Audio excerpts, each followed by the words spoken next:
I was 13 when I saw my aunt hanging curtains in the house that my mother didn't know existed. She was on her back, straightening the folds of light beige fabric, laughing alone. It had a key in hand, a new golden key shining against the window light, and my father was on her side, leaning against the wall, with his arms crossed, smiling. I shouldn't be there, but I was. And at that moment, stopped at the ajar door of an apartment that smelled the fresh ink and new furniture, I understood that my family had just cracked in half. My name is Ana Clara. Today I am 21 years. I work, study, I live with my mother and my younger brother. We get up every day, drink coffee along, laughs at bullshit. It seems normal life, but there was a time when I didn't know if we were going to survive. He was 13 when it all started to crumble, and the person who held the pick to overthrow our house was not a stranger. It was my Aunt Giovanna, my mother's sister, blood of the same blood. My mother was always that woman everyone admired from afar, but no one would help closely. Do you know that kind of person who carries the world on his back and still smiles? It was her, Renata. My mother was called Renata. She woke up at 5 in the morning. I made coffee, prepared lunchbox, took me and my brother to school, worked all day as an administrative assistant in a small accounting office, came back, did dinner, helped with homework, shower in Padrino, which at the time was only 7 years. I remember sitting on her bed at night and seeing her taking her shoes slowly, her feet swollen, her face tired. She smiled at me and said, "Sleep, daughter. Tomorrow there is class early." But she didn't sleep. She was going to wash dishes, iron, organize the house. And my father woke up at 10 to solve some things, went out. I came back at night. Sometimes it didn't even come back. When he came back, he threw the key on the table, went straight to the couch, turned on the TV. My mother served his plate. He ate in silence. I didn't ask how her day had been. I didn't look in her eyes. My mother never complained. She said he was running after, that we needed to have patience. What a marriage was about partnership, about enduring bad days together. I heard everything silent, sitting on the living room floor, pretending to do a lesson. But at that time, I felt something wrong, something rotten growing inside our house. Aunt Giovanna has always been different from my mother. Where my mother was discreet, she was flashy. Where my mother was silent, she spoke loudly. Where my mother wore simple clothes, blouse and jeans, she wore neckline, high heels, expensive perfume that left trail where she went. She was 3 years younger than my mother, 34 years, single. I had never married. He said that no man did not pay, but he lived surrounded by men. There was always someone interested in her. I always had a new story to tell. I always had an expensive gift, a new outfit, a weekend trip. My mother always defended her. She's my sister, Anna. We have to take care of each other. She was not lucky in love, but that doesn't make her a bad person. To care, that word would come back to haunt me. The first time I realized something strange was on a lunch Sunday. We were at my grandmother's house. Like every month, the full table, rice, beans, crumbs, roasted chicken,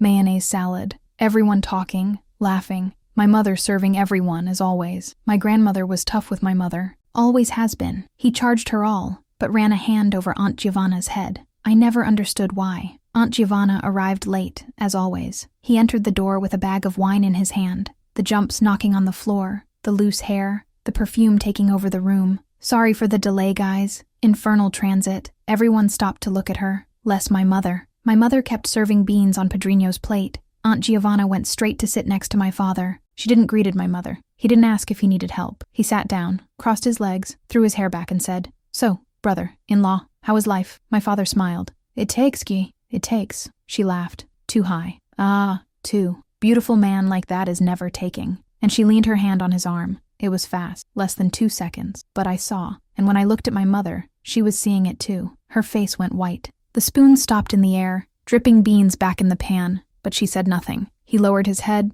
and kept serving. During lunch, I couldn't stop noticing. Aunt Giovanna laughed loudly from all my father's jokes. He leaned his body ahead when he spoke. He dropped his hair on his shoulder, played the armed he, his shoulder, his hand, and my father? He didn't divert. He smiled. I looked back. I made jokes just for her. Across the table, my mother ate in silence, did not participate in the conversation. It didn't smile. I was sitting next to her, playing with Padrino, but I felt the tension in her body. I felt the way she held the fork, the way she breathed, slowly, controlled. After lunch, my mother went to the kitchen to wash dishes. Aunt Giovanna stayed in the room with my father. I went to the kitchen. I leaned against the door and saw my mother supported in the sink, my eyes closed, breathing deep. "Mother?" She opened her eyes fast, cleared her hands on the dishcloth, forced a smile. "Hi, daughter. It is good too. Just so tired." but I knew it wasn't just tiredness. After that day, things started to change slowly, so slow that I almost didn't notice. My father started to leave more, always with ready excuses. I'll solve something with Ronaldo.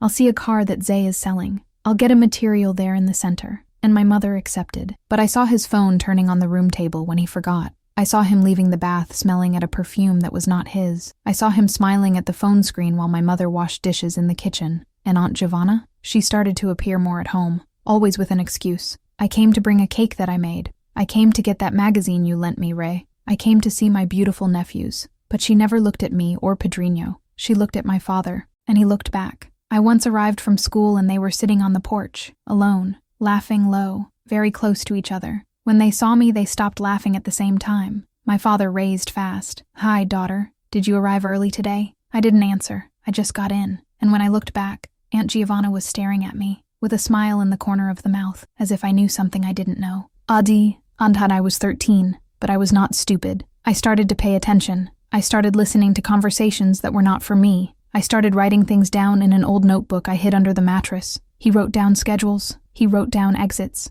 I wrote down lies. And on a Wednesday afternoon when I arrived from school early because the math teacher had missed, I saw my father and aunt in the room, sitting on the couch, very close. She laughed, with her hand on his knee. He smiled, with his hand on her waist. I stood at the door, holding the backpack, my heart beating so hard that I thought they were going to hear. They didn't see me, but I saw everything. I saw the way he looked at her, the way she touched him, the way the two were there, at my mother's house, in the room where my mother was cleaning every day, on the couch where my mother sat tired every afternoon. I took a step back, slowly. I left the back door. I went up to my room. I locked the door, and I cried. I cried because I was 13 and didn't know what to do. I cried because my mother worked so much, killed herself so much, and my father was there, cheating on her with her own sister. I cried because I was afraid to tell and not believe me. And that night, my mother arrived tired as always. He threw the bag on the couch, took off his shoes, massaged his swollen feet, went straight to the kitchen to make dinner. I was at the table, pretending to do lesson, but I couldn't stop looking at her, for that tired face, those calloused hands, that body that never stopped. And I thought, she doesn't know, but I was wrong, very wrong. And 2 days later, on Friday, my father announced at dinner, "Tomorrow I leave early. I will help Giovanna's brother-in-law to reform his apartment." My mother stopped the fork in the air. He looked at him. "Apartment? Yeah, he bought an AP there near the center. You need a hand to paint these things. Giovanna has no brother-in-law. She never married." Heavy silence. My father shrugged. "It's a friend of her then." "I don't know, Renata. She asked me to help and I will help." "What's the problem?" My mother didn't answer, but I saw the line of her jaw harden. I saw her hand squeeze the fork. I saw her take a deep breath before eating again. And in that silence, in that forced control, I understood. My mother knew, or at least I suspected. On Saturday morning, I followed my father. I know it sounds crazy, but I needed to know. I needed to be sure. I waited for him to drive. I grabbed my old bike, which I had earned a birthday 2 years earlier. I pedaled behind him. He entered a small, 3-story building near the central square, an old but retired building on the outside. Black gate, new intercom. He climbed the outer ladder to the 2nd floor, opened the door with a key. He had the key to Apar. I waited on the street, hidden behind a large tree, sweating, tremendous. Half an hour later, Aunt Giovanna arrived. By car. A red car I had never seen before. She was dressed beautiful, hair stuck, jeans skirt, white blouse, big earring, sunglasses, and had bags in his hands. Many bags. Decoration store bags, fabric store, face store. She climbed with her bags, touched the bell. My father opened the door, and she entered smiling. I waited another 10 minutes, looking up, looking at that 2nd floor window, and then I took courage. I went up. The apartment door was ajar. I leaned slowly, my heart hitting so hard that I thought they were going to hear me. I took a deep breath. I looked at the crack, and that's when I saw it. My aunt hanging curtains, light, beautiful, new beige curtains. My father was on the other side of the room, adjusting a picture on the wall, a flower frame, yellow and white, the two laughing, the two talking low, the two together, as if they were a couple, as if that were their house. The apartment was small but tidy. It had a new couch, coffee table, mat, lighting, all matching, all new, all smelling the fresh ink and starts. I couldn't move. I was there, frozen, watching my aunt take a step back, admire the curtains with her hands on her waist and say, "It was perfect, right? We will be very happy here." My father dropped the painting, turned to her, smiled. "He is going, yes, And that's when Aunt Giovanna turned sideways, took the bag that was on the couch, and took something out. A key, a golden key, new, with a red-hearted keychain. She handed him to him. Take your copy. He took it. He looked at the key. He kept in his pants pocket, and I felt the floor disappear under my feet. I ran down the stairs. I took my bike. I even pedaled home without looking back, without thinking, without breathing properly. I entered the back door. I threw the bike on the floor. I climbed straight to my room. But when I went through the kitchen, I saw my mother. She was sitting at the table, alone, with a cup of tea in hand, looking at nothing. She looked at me when I entered, and I swore she knew. Not what I had seen right now, but that something was very, very wrong. She didn't ask anything. I just said, with a calm voice, low, "Take a juice, daughter. You are sweaty." And in that silence, in that calm voice, in that empty look, I understood. My mother already knew everything, and she was waiting for the right moment. Sanunzeti, that night, when my father returned home, he brought a different smell. It was not a perfume. It was ink, fresh paint. My mother was in the room, watching TV. She looked at him when he entered, and for the first time in weeks, she smiled. A small smile, calm, cold. He didn't notice, but I realized, and that smile gave me shiver, because I had no love in that smile. I had no forgiveness. There was something much, much worse, had strategy. In the following days, I started to pay attention to everything, in every detail, in each word, in each look. My mother kept waking up at 5 in the morning. I was still doing coffee, preparing lunchbox, taking us to school, but there was something different about her. She didn't smile anymore. I didn't talk anymore. She was there, physically, doing everything she always did, but it was as if a part of it had turned off. I saw the way she washed dishes, mechanic, without thinking. I saw in the way she looked at the wall as she passed clothes. I saw in the way she breathed deeply before talking to my father, and I understood. She was preparing for something. And my father, on the other hand, was different on the opposite way. He was light. I woke up early now. It took a long shower, used new perfume. It came out humming, and always with the same excuse. I'll solve some things. I'll be back in the afternoon. My mother didn't ask anything else. He just shook his head and continued what he was doing. But I saw her jaw crashing. I saw her hands tighten the dish towel. Once, after he left, she stood in the room, standing, looking at the closed door. I was on the stairs, watching, and when she turned, she had tears in her eyes, but she cleaned fast. It took a deep breath and went to make lunch. Like always, I started to remember things I had forgotten, or that I had not given importance at the time. I remembered when I was about 8 years old and woke up in the middle of the night with headquarters. I went down to the kitchen and saw my mother sitting on the floor, leaning against the closet, crying softly. I asked what had happened. She cleared her face fast, smiled at me, and said, "Nothing, daughter. Mom is just tired." I believed. But now, 5 years later, I understood. She was already tired there. It is time. Chu-an. He remembered once we were on the market. Me, my mother, and Pedrinho. We were in the cashier, paying the purchases when the card was refused. My mother tried again. Refused. She turned red. He apologized to the cashier girl. He called the bank right there in front of everyone, and he found that my father had drawn up almost all the account money. She hung up the phone. He kept the card. He smiled at the box of the cashier and said, "Sorry, I will have to leave some things." He took half of the cart purchases. She paid the rest in money she had saved in her wallet. On the way back home, she said nothing, but I saw her hands shaking on the wheel. Guy also remembered when my father came home with a new sneaker. Expensive. Brand. My mother looked at the tennis. He looked at him. "Where did this come from?" "I bought." "Why?" "What money?" "With my money, why? What's the problem?" My mother didn't answer. But that night I saw her looking at the electricity bill won over the refrigerator, and I understood. He spent on him. She cut herself to pay the bills. Now, 13, I saw it all over again, but with other eyes. I understood that this was not normal. I understood that my mother was being used. I understood that my father did not love her, and that Aunt Giovanna knew it all, and it didn't care. Alfonsinti. A week after the day I discovered the apartment, Aunt Giovanna appeared again at our house. It was a Sunday morning. My mother was in the kitchen making cake. I was helping. Pedrinho drew on the table. The bell rang. My mother cleaned her hands on the apron and went to answer. It was her, with a white dress, heel sandal, sunglasses on the head, wide smile. "Hi, Ray. I brought a gift to Pedrinho." She entered without waiting for an invitation. He went straight to the room. He put the bag on the couch. My father was in the room. When she heard her voice, she left fast. "Hi, G. What a surprise." Lie. It was no surprise. They looked themselves, for 2 seconds. But I saw her smile, his smile. My mother returned to the kitchen, without saying anything. I stayed there, leaning against the wall, watching. Aunt Giovanna gave Pedrinho a gift. A remote control cart. Expensive. He was happy. Thanks. He ran to the backyard to play. And then she was just her, my father and me in the room. Your hair is different, said my father. Aunt Giovanna ran her hand on her hair, smiling. Did you like it? I cut yesterday. It was beautiful, she laughed. That tall, forced laugh. Too. You have always been exaggerated. I felt disgusted. That afternoon, after Aunt Giovanna left, I went to my parents' room. My mother was changing the sheets of the bed, alone. I entered and closed the door. Mother, she stopped. He looked at me. Hi, daughter. Can I ask you something? She sat on the edge of the bed. I signaled me to sit next to her. I sat down. Are you okay? She smiled, but it was a sad smile.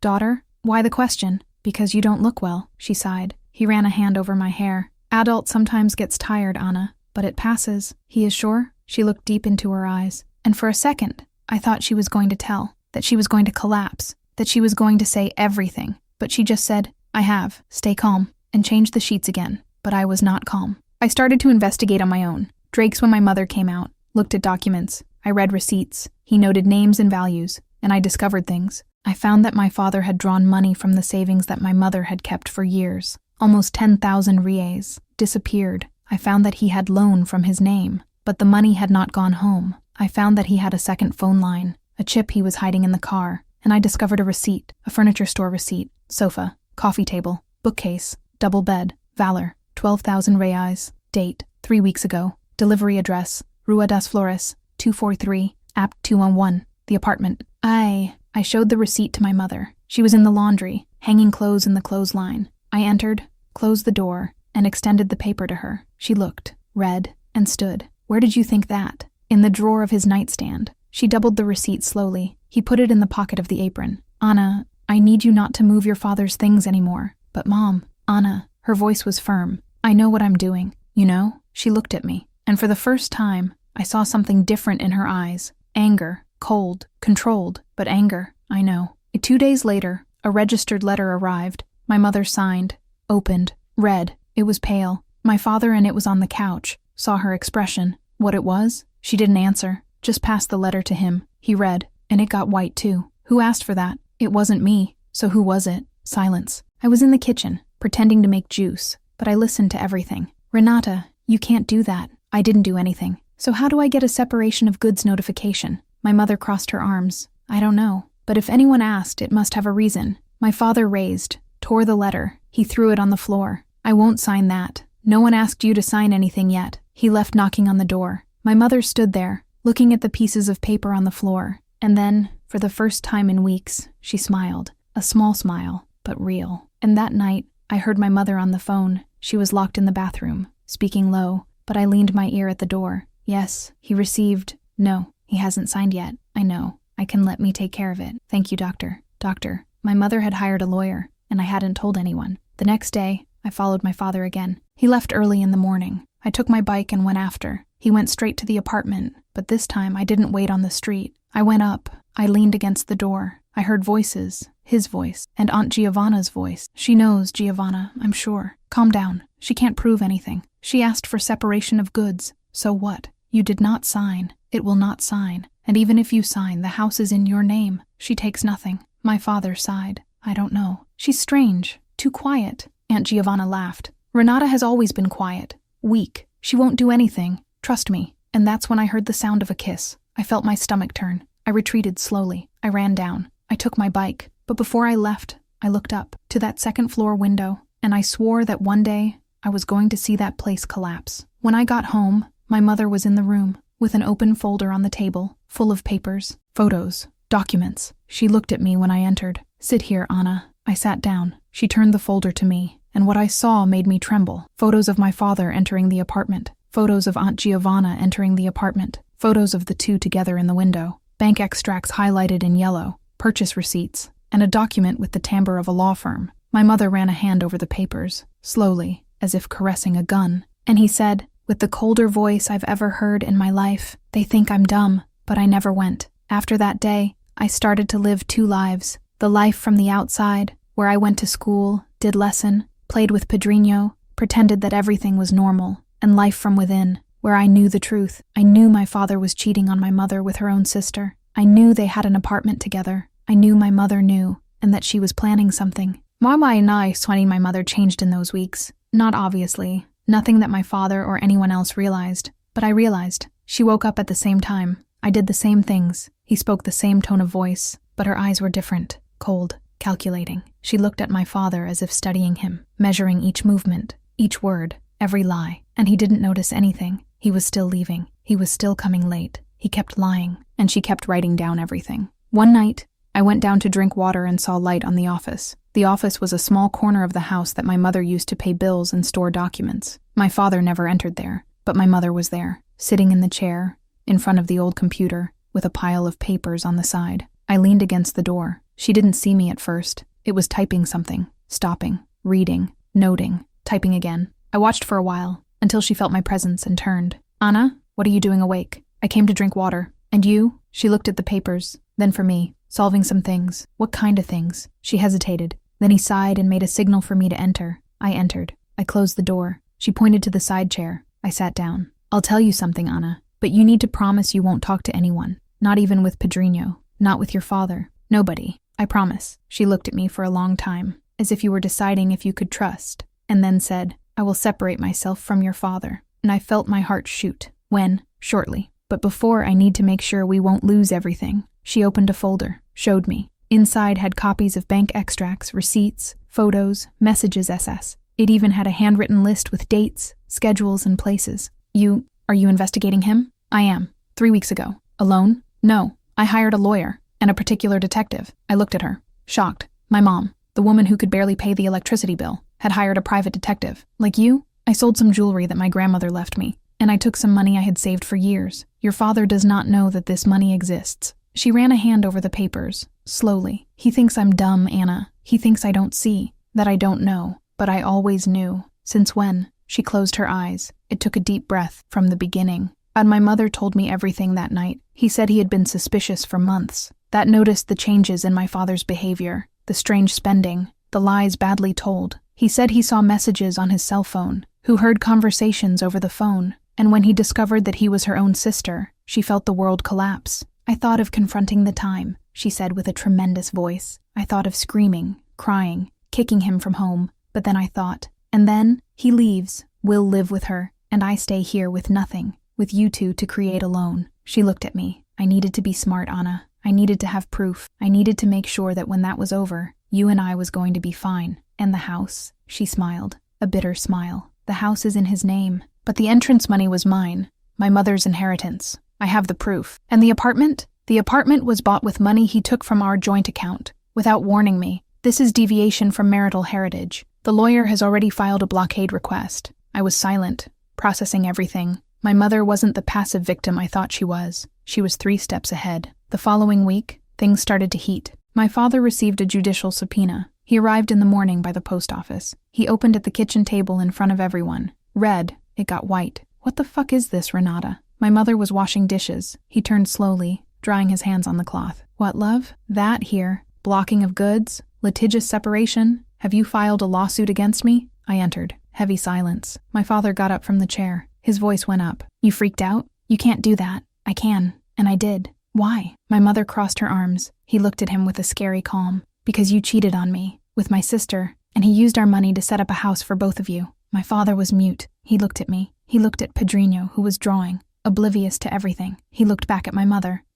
I don't know what you're talking about. Don't you know? My mother took a folder on top of the fridge, opened in front of him, then explained to me these photos, these receipts, these extracts. She threw everything at the table. Photos of him and Aunt Giovanna entering the building. Furniture receipts, appliances, decoration, bank extracts with withdrawals of high values. My father looked at all that as if he was seeing a ghost. Did you investigate me? I investigated. You didn't have that right. I had all the right. I am your wife, and you stole me. He took a step back. His voice came out weak, trembling. Renata, I can explain. It is not necessary. I already know everything. And she left the kitchen. He left him there, stopped, holding the papers in shock. That afternoon my father called Aunt Giovanna. I heard the conversation through the Vivi unintentionally. He was in the room, nervous, walking around. She knows Giovanna. She knows everything. Calm down. Breathe. Calm down? She came in with a process. She has photos. She hired a lawyer. So what? Will you be intimidated? You are the owner of the house.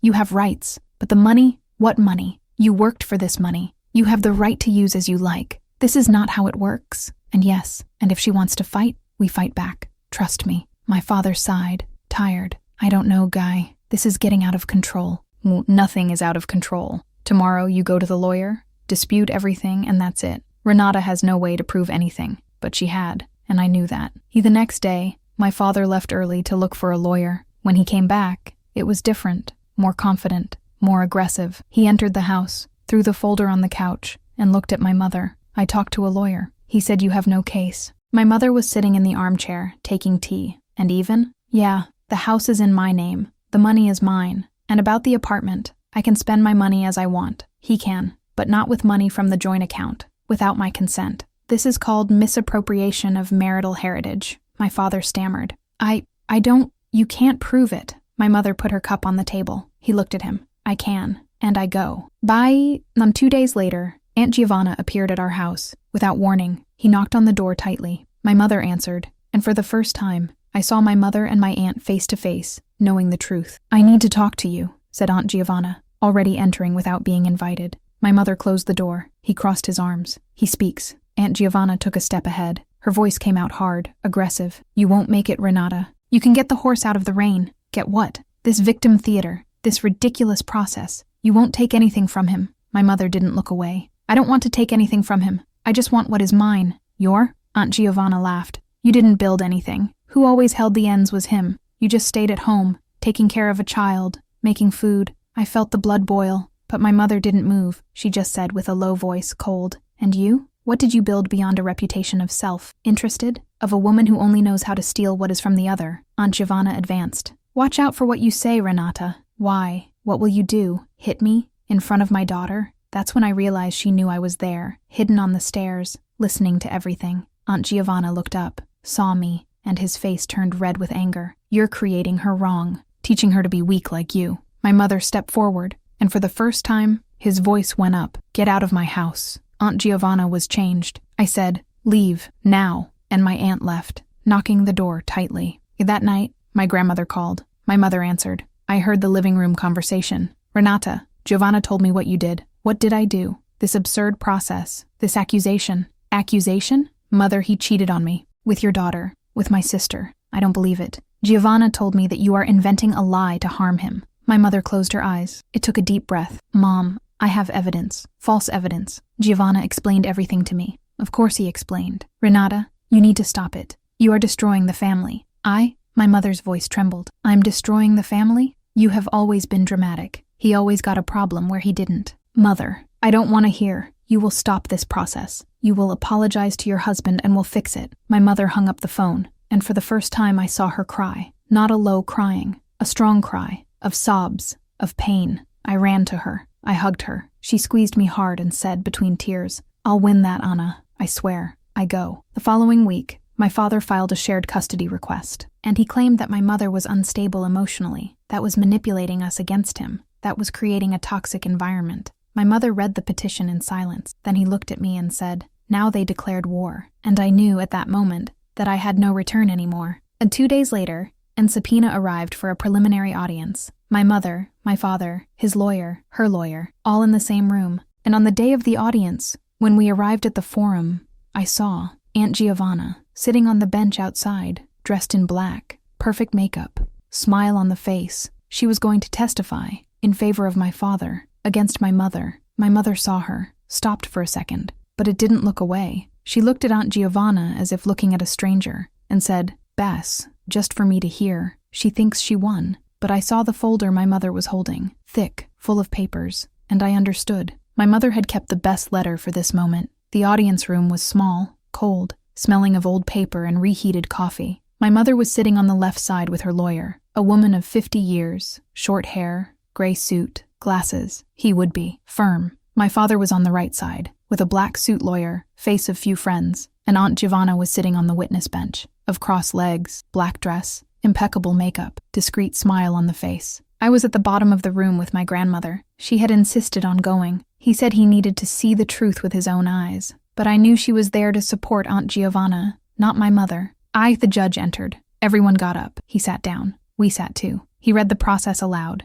Litigious separation, division of goods, allegation of marital infidelity. deviation of heritage. Then he looked at my father's lawyer. The defense can start. The lawyer raised, straightened the suit, started talking, said my father was a man worked or that always sustained the family, that my mother was making accusations unfounded for pure resentment. He said the photos proved nothing, that my father had every right to help his sister, in law, that the apartment was a legitimate investment. He said my mother was emotionally unstable, who was manipulating the children, and asked the process to be filed. Consladio. My mother's lawyer got up. She didn't shouted. It did not gesture, just spoke. Calm, Clara, firm. Very merit. The defense thesis ignores objective facts. My client has documentary, photographic, and witness evidence that the defendant diverted considerable values from the couple's joint account to finance a property in his own name, where he maintains an extramarital relationship with the author's sister. She opened a folder, took documents, passed to the judge. Here are bank statements with unauthorized withdrawals. Here,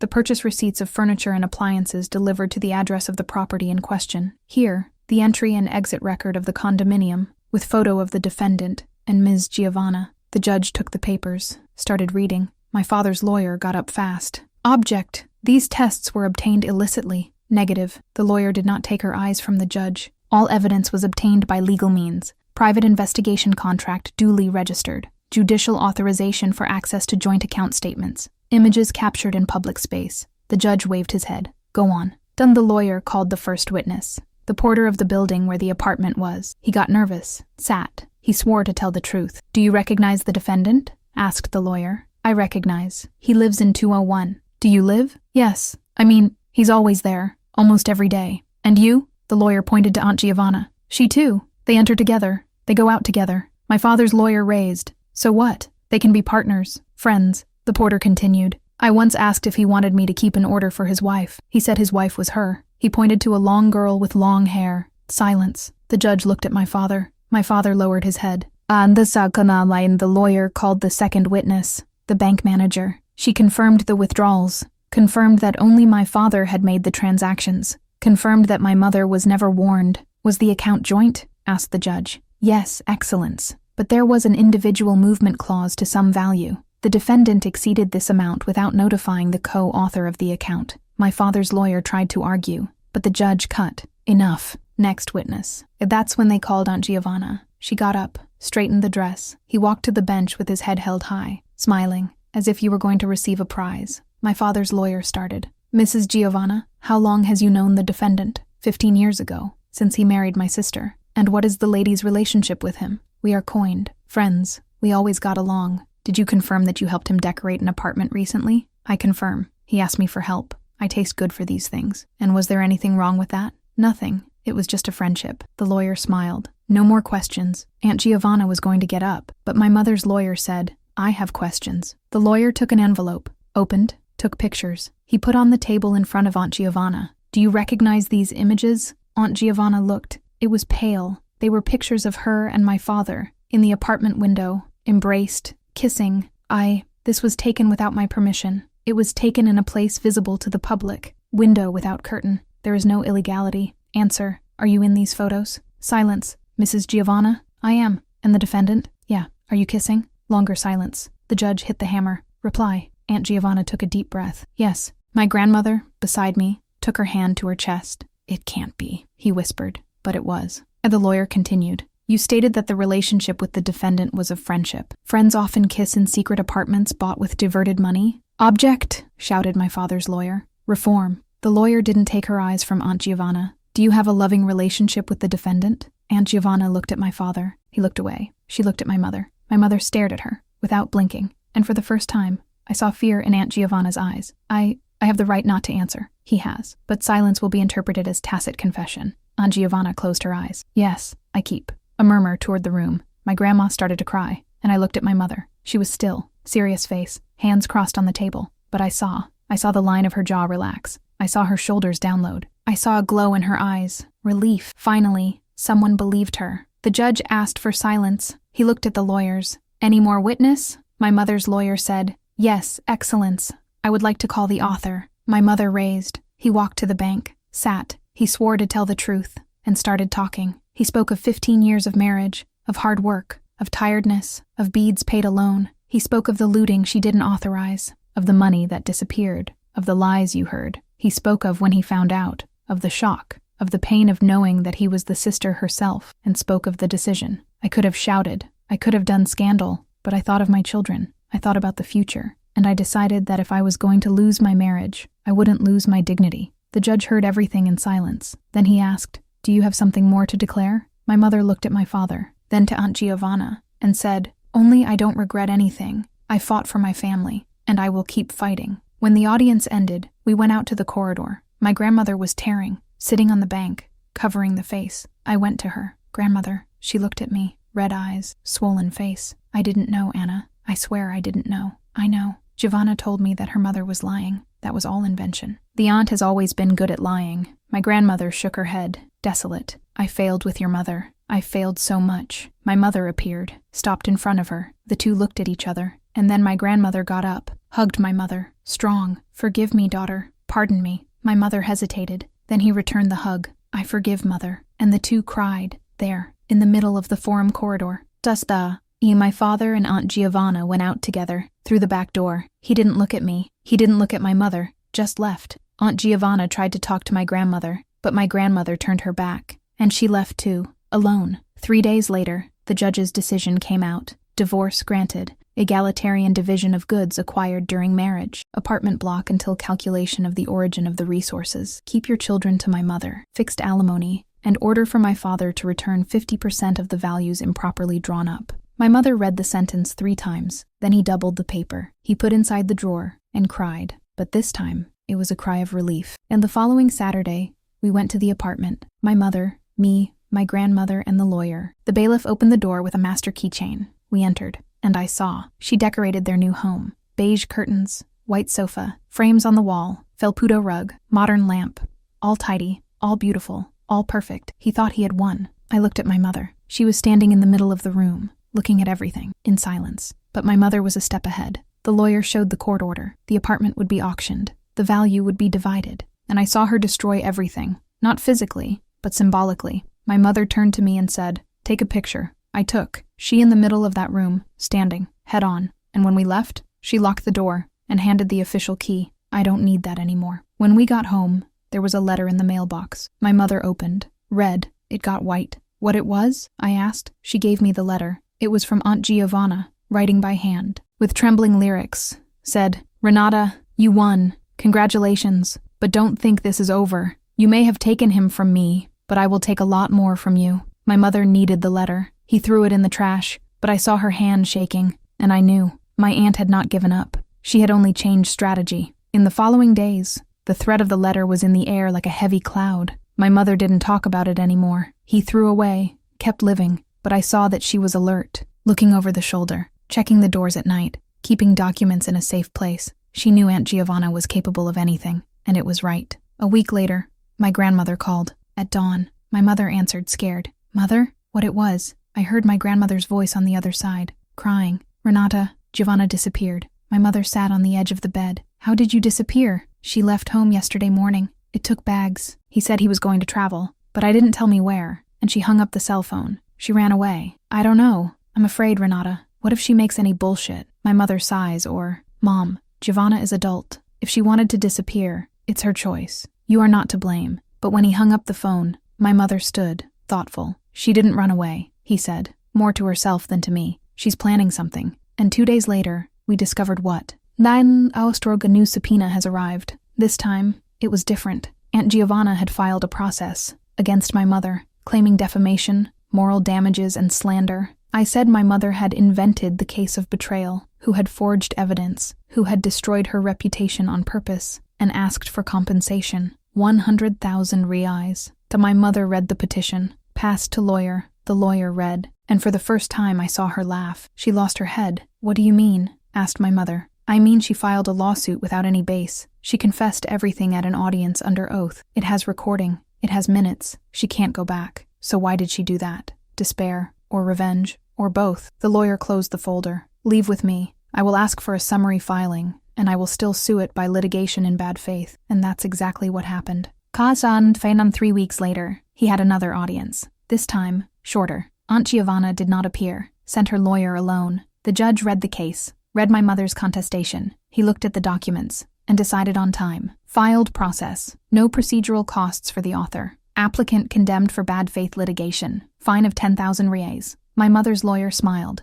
Thank you, Excellence. When we left, my mother took a deep breath, as if I had held the air for weeks. It's over, she said softly. It's over, I repeated. And this time, it was true. In the following months, life began to reorganize. The apartment was auctioned. My mother received half the value. He used part to pay off debts my father had left, leaves to reform the house, part to open a savings for me and Pedrinho. My father disappeared for a while. Then he reappeared, living in a rented room on the other side of the city, paid the late pension. I visited us from time to time, but it was strange, embarrassed, as if you didn't know how to be a father anymore. And Aunt Giovanna? She never appeared. My grandmother told me months later that she had gone to live in another state, alone, without warning anyone, blocked everyone in the family. My grandmother tried to call, send a message. Nothing. She's ashamed, said my grandmother. And it's right to have. I didn't feel sorry. I felt relief. And the house was lighter after that. There was no more heavy silences. There was no more knocking doors. I had no lies floating in the air anymore. My mother smiled again. In truth, she woke up early, but now she sang while making coffee. Ria from Pedrinho's jokes. I talked to me about school, about dreams, about future. And for the first time in years, I saw her take care of herself. She cut her hair, bought new clothes. He started walking in the morning. He went out with his friends again. And one day I arrived from school and she was in the room, painting the wall, yellow. Did you like it? He asked, smiling. I loved. Me too. I always wanted a yellow wall, but his father said he was ugly. She ran her hand on the wall, admiring. Now I do what I want. And I realized she was not just recovering. She was reborn. Satyar Armahang. My grandmother started to come more at home. At first, my mother was tense, polite, but distant. But gradually, they were reconing themselves. My grandmother helped with Pedrinho, brought cake. It was for dinner. And one night, after Pedrinho slept, they sat on the porch, taking tea. I was in the room, but I left the door open.